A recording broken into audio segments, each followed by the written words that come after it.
బంగాళాఖాతంలోని అల్పపీడనం వాయువ్య దిశగా పయనిస్తూ ఉత్తరాంధ్ర దక్షిణ ఒడిశా తీరాల సమీపాన చేరింది.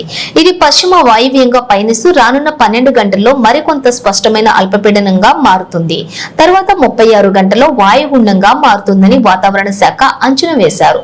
ప్రస్తుత వాతావరణ పరిస్థితులపై మరిన్ని వివరాలు మా విశాఖ బ్యూరో దుర్గా ప్రసాద్ అందిస్తారు.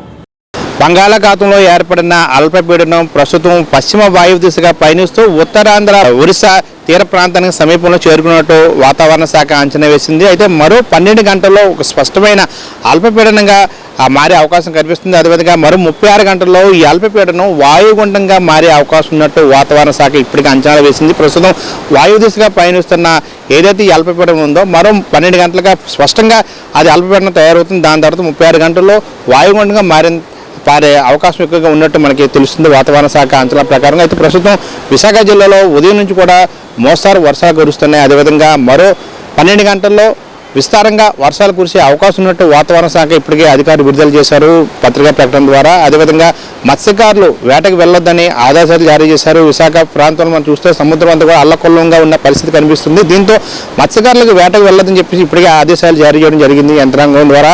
అదేవిధంగా మరోవైపు జీఎంసీ కమిషనర్ కూడా ప్రత్యేకంగా జోనల్ కమిషనర్ సంబంధించి కానీ లేకపోతే అధికారులకు సంబంధించి రివ్యూ ఏర్పాటు చేశారు. ప్రజలకు ఎటువంటి ఆటంకాలు రాకుండా పారిశుద్ధ్య సంబంధించి ఎటువంటి ఇబ్బందులు తలెత్తకుండా ఉండేందుకు అధికారులకు ఇప్పటికే ఆదేశాలు జారీ చేయడం జరిగింది జీఎంసీ కమిషనర్. అదేవిధంగా మరోవైపు జిల్లా కలెక్టర్ హరేంద్ర ప్రసాద్ కూడా దీని మీద ఒక రివ్యూ ఏర్పాటు చేశారు. జిల్లా యంత్రాంగాన్ని అలర్ట్ చేశారు.